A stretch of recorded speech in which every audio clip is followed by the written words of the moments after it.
تخيل معي أن تمتلك أكبر قناة في الشرق الأوسط بأجيال كاملة والعديد من المشاهدين، وبين عشية وضحاها بسبب غلطة واحدة تخسر كل شيء. وهذا بالضبط ما حصل لسبيس تون. كيف ولماذا؟ هذا ما سوف نجيب عليه في هذا المقطع، وسنتعرف على سبب سقوط قناة قناة شباب شباب المستقبل. المستقبل.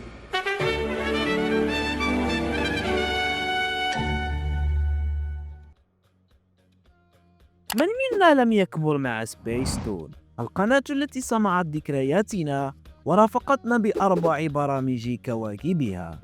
لكن فجأة بدأ كل شيء يختفي ويتغير، وكأن لا أثر لهذه القناة بين القنوات الأخرى. فما الذي حدث؟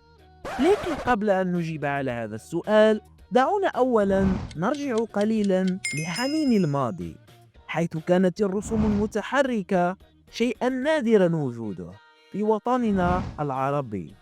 لكن فجأة ظهر نور جديد في عالم الرسوم المتحركة.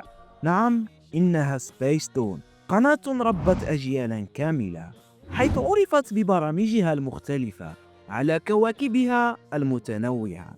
فلدينا كوكب أكشن الذي كان يجمع كل برامج المغامرات والإثارة كباور رينجرز أو فلاك تيرا، وأيضا كوكب الضحك الذي كان مليئا بالبرامج المضحكة. أبرز مثال هو كرتون بينك بانتر، أو بالأحرى النمر الوردي، الذي كان يضحكني ويضحك أغلبنا في صغره.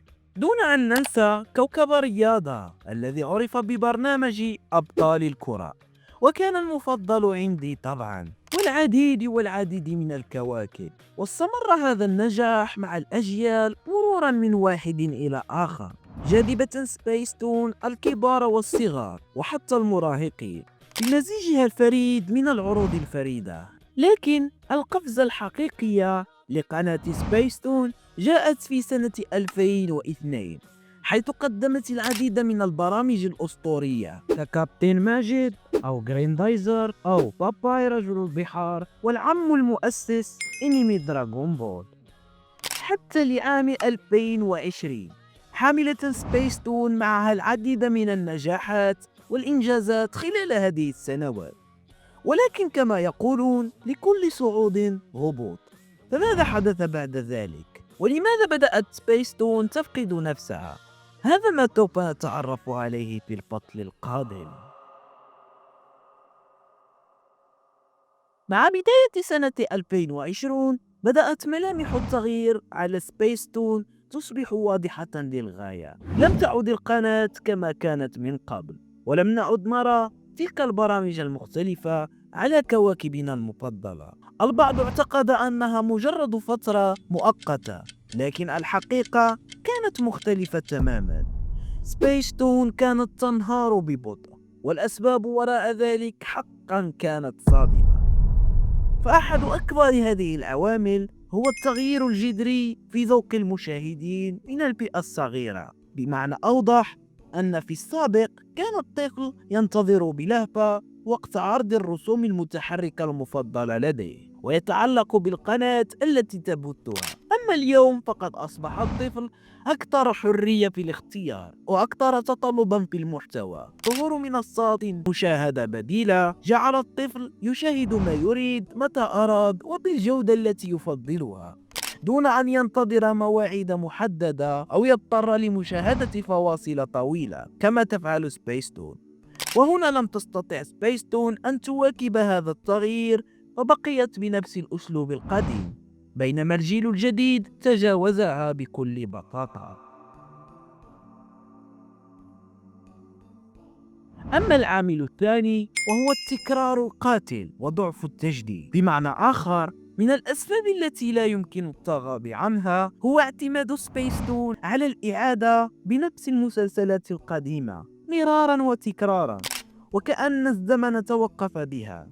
صحيح أننا أعطينا مشاعر حب كبيرة لتلك الأعمال، مثل المحقق كونان، الكابتن ماجد، وأبطال الديجيتال، لكن إعادة نفس الحلقات بنفس الترتيب لعشرات السنوات جعل المتابع يشعر بالملل والجمود، أي بمعنى أننا لم نشهد دخول أنميات حديثة أو كراتين حديثة لقناة سبيستون، أو حتى محاولات لتجديد أسلوب الدبلجة أو تصميم الشاشة، وكأن القناة تعتمد فقط على حنين الماضي، أي بمعنى الكراتين القديمة وإعادة تكرارها. فالجمهور يا عزيزي يتغير، لكن سبيستون بقيت كما هي، حتى بدأ ذلك الحب القديم يتلاشى ببطء. أما السبب الثالث فهو الرقابة المبالغ فيها والتحريف. فمن أكثر النقاط التي جعلت الجمهور يهرب من سبيستون هو الرقابة الزائدة على الأعمال التي تبثها.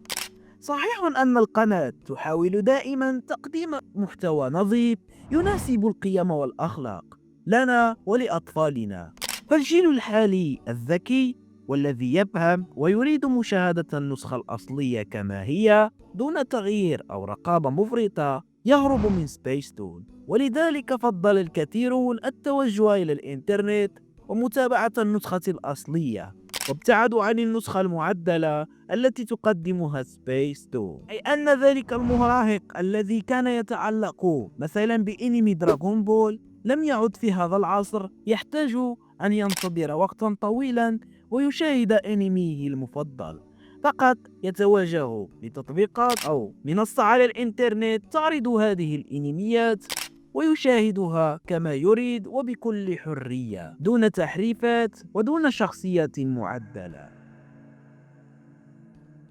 وهذا يقودنا إلى العامل الأخير، وهو المنافسة الشرسة من المنصات الحديثة. فاليوم لم تعد سبيستون هي الوحيدة في الساحة، الطفل والمراهق وحتى البالغ أصبح أمامه عدد لا يحصى من المنصات التي تقدم محتوى كرتوني وأنمي بجودة عالية وترجمة احترافية، بل وحتى مدبلجا في كثير من الأحيان.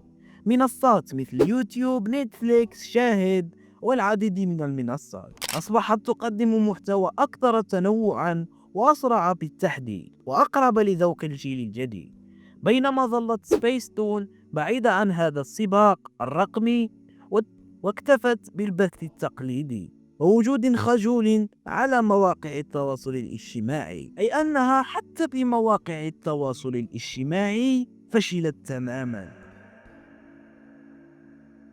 الآن وبعد كل هذا الكلام، السؤال الأهم في مقطعنا وهو: هل تعتقد أن سبيستون قد تستعيد نفسها، أم أن عصرها الذهبي قد انتهى بالفعل؟ شاركونا آراءكم ودعونا نسترجع ذكرياتنا في الماضي. ونعم يا صديقي، أنا حقا من ذلك الجيل الذي نشأ مع هذه القناة، وأشعر بالحسرة والقشعريرة عن مصيرها، وإن شاء الله نراها تستعيد مجدها وتكبر. المهم، كان هذا هو مقطعنا لليوم. شاركونا آراءكم ولا تنسوا دعمنا بلايك واشتراك لنستمر في هذا المحتوى. كان معكم أخوكم من قناة المحققون، والسلام عليكم.